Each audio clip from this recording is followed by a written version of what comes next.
अस्सलाम वालेकुम नाज़रीन, उम्मीद है आप सब खैरियत से होंगे। और आज की वीडियो जो लेकर आया हूँ मैं आपकी खिदमत में, इसमें कुछ ऐसी बातें बताऊँगा, उम्मीद है कि इससे आपको बहुत फ़ायदा होगा। अच्छा, क्या बताने वाला हूँ इसकी थोड़ी सी डिटेल में आपको दे देता हूँ। एक मैं आपको वीज़े के बारे में बताऊँगा कि जो ये उम्रा वीज़ा है हमारा, इसमें हम कहाँ कहाँ जा सकते हैं और कहाँ नहीं जा सकते, ये एक बतानी है बात आपको, क्योंकि ये अक्सर सवाल मुझ तक आता है। और दूसरी चीज़ जो बतानी है वो ये बतानी है कि किन दिनों में हमें होटल के रेट कम मिलते हैं। किन दिनों से मुराद कौन से वीक के अंदर दिन है जिनमें रेट कम होते हैं और कौन से डेज के अंदर, और कौन से डेज के अंदर वीक में रेट ज़्यादा होते हैं। क्योंकि एक तो सीजनल रेट्स है वो अलग है, इसके अलावा आपके वीकली रेट्स अलग होते हैं। तो ये दोनों चीज़ें आपको बतानी है। और तीसरी टिप जो इंशाल्लाह मैं आपको दूंगा वो मैं आपको दूंगा रिलेटेड टू चीप बाइंग या इकोनॉमिकल या बजट बाइंग भी हम जिसको कहते हैं, वो हम कहाँ से कर सकते हैं। आइए शुरू करते हैं अपनी वीडियो। और आपको मैं सबसे पहले बता दूं वीज़ा टाइप के बारे में। जो उम्रा वीज़ा है अब इस पे से रिस्ट्रिक्शन हट चुकी है। काफ़ी लोग मुझसे पूछते हैं कि इसके ऊपर हम कहाँ जा सकते हैं, कहाँ नहीं जा सकते, ताइफ जा सकते हैं, नहीं जा सकते, अल ओला जा सकते हैं, नहीं जा सकते, कहाँ जाएं कहाँ ना जाएं, क्या कर सकते हैं। तो ये आप समझ लें कि उम्रा visa it's almost now a tourist visa, और इसके अंदर आप हर जगह जा सकते हैं, कहीं भी कोई रिस्ट्रिक्शन आपके ऊपर नहीं है। तो ये तो रही उम्रे के वीज़े के हवाले से बात। इसमें इसलिए आप बेखौफ होकर जाएं। सऊदीया के अंदर माशाल्लाह बहुत अच्छी जगहें हैं, तारीख़ी जगहें हैं, और बहुत बहुत पुरानी चीज़ें भी हैं। जैसे अल-औला वगैरह के अंदर जो है आप देख सकते हैं कौम सबूत के आसार और ये सारी चीज़ें, वो भी आप जाकर विटनेस कर सकते हैं अगर आपको शौक़ है। और इसके अलावा भी अगर आप दीगर शहरों में भी जाना चाहें, इसे जद्दा लोग जाते हैं अमूमन लोग जो है ताइफ की तरफ चले जाते हैं, या और किसी शहर की तरफ जाना चाहें तो आप जा सकते हैं। आपके अगर किसी और शहर में आपके रिश्तेदार हैं, आप वहाँ जाना चाहते हैं, तो अब वो रिस्ट्रिक्शंस नहीं हैं कि आप ना जा सकें, तो आप बिला खौफ व ख़तर जा सकते हैं। और इस सारी मालूमात को आप वेरीफाई भी कर सकते हैं जो वीज़ा की साइट है वहाँ पर जाकर, कि यहाँ से आपको वीज़ा टाइप में सारी डिटेल मिल जाएंगी कि आप कहाँ जा सकते हैं और कहाँ नहीं जा सकते। अभी तक तकरीबन इसमें कोई ऐसी रिस्ट्रिक्शन नहीं है कि कहीं आप नहीं जा सकते। तो ये थी कुछ मालूमात हमारे वीज़ा से रिलेटेड। इसके बाद हम चलते हैं, जो मैंने आपसे कहा था कि वो चीज़ें, वो दिन जिनके अंदर आपको होटल सस्ता मिलता है। तो सिंपल सी बात है कि एक तो सीजनल रेट है हमारे, कि जैसे जैसे सीज़न ऑन होता है तो वैसे वैसे रेट हाई हो जाते हैं। मगर अगर आप ऑफ सीज़न के अंदर भी जाएं तो कुछ दिन ऐसे होते हैं जिनके अंदर आपको रेट हाई मिलते हैं, और उसकी वजह ये होती है कि वो हॉलीडेज़ होते हैं जो वीकेंड्स हैं, वीकेंड के ऊपर आपको स्लाइडली रेट हाई मिलता है।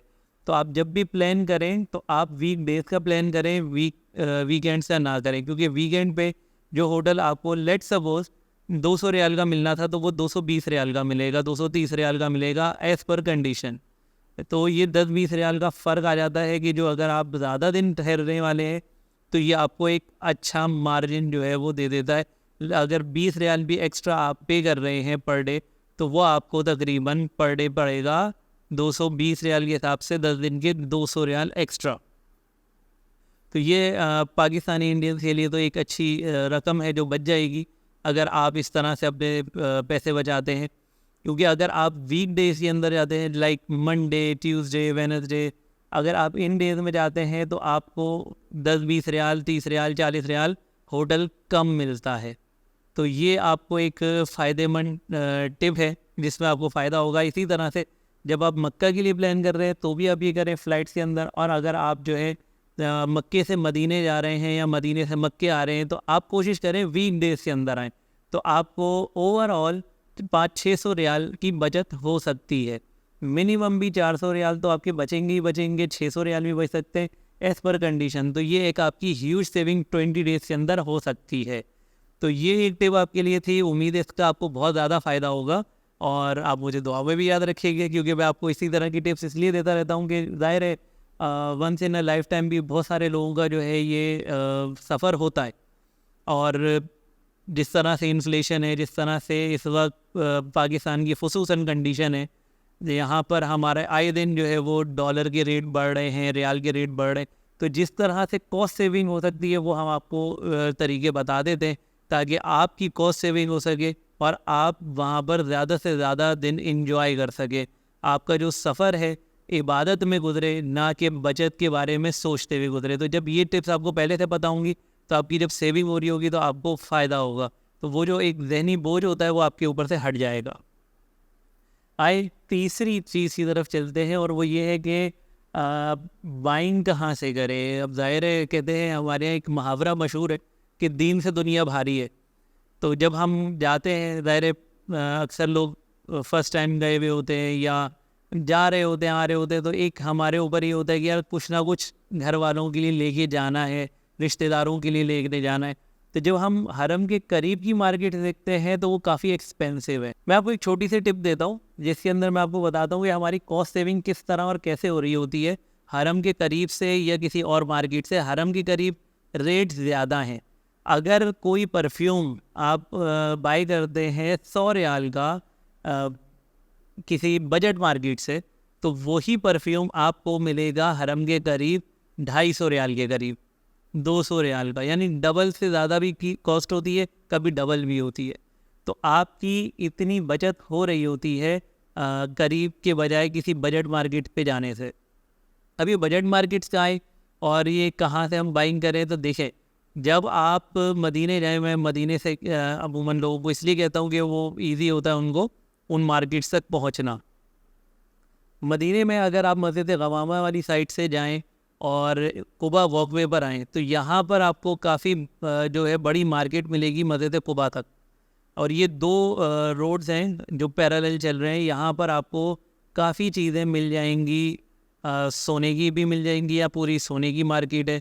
यहाँ पर आपको जो है पूरी जो है अबाया की और दीगर चीज़ों की मार्केट भी मिल जाएगी। और अगर आपको इस तरह की जो भी आपको छोटी मोटी चीज़ें चाहिए, गिफ्ट आइटम चाहिए, तो वो यहाँ आपको मिल जाएंगे।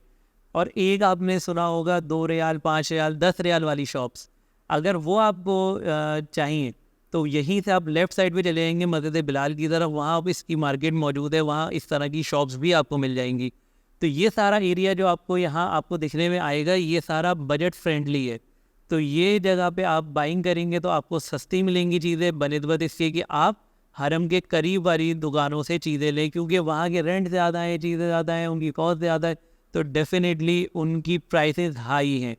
तो या फिर अगर आपको करीब से लेना है तो आपको 2 जगह मैं बता देता हूँ। करीब में अगर आप दूर नहीं जा पा रहे, अच्छा ये इतना दूर नहीं है, ये भी मैं आपको बता दूँ। ये जो मैं आपको बता रहा हूँ, पहले एक उंदुलुस मार्केट थी, लेकिन अब वो क्योंकि एरिया पूरा गिर रहा है तो होपफुली या तो वो अब ब्लॉक हो चुकी होगी या गिर चुकी होगी, तो इसलिए मैं उसका आपको नहीं हवाला दे रहा। अब मैं फ्रंट पे बता रहा हूँ, वरना ये बैक साइड पर थी उंदुलुस मार्केट जो है। और ये जो है आप अगर फ्रंट की, ये सारी मार्केट है हरम के फ्रंट पर है। और जो बैक साइड वाली एरिया है, अगर आपको यहाँ से कुछ लेना है तो आपको यहाँ पे बिन दाऊद से चीज़ें जो हैं वो होलसेल रेट पे मिल जाएंगी। और मक्के के अंदर बिन दाऊद भी है और कारफोर भी है, साथ साथ है, यहाँ से आप चीज़ें ले सकते हैं। तो आपको यहाँ पर काफ़ी बजट फ्रेंडली चीज़ें मिल जाएंगी। तो ये छोटी सी टिप जो थी मैंने आप लोगों के साथ शेयर की, उम्मीद है इसका भी आप लोगों को बहुत बेनिफिट होगा और आप यकीनन मुझे अपनी दुआओं में याद रखेंगे। ये इन्फॉर्मेशन मैं आपके साथ शेयर इसलिए करता रहता हूँ कि आप लोगों को आसानी हो। अपना बहुत ख्याल रखिएगा और अगली वीडियो में फिर मिलेंगे। अल्लाह हाफ़िज़।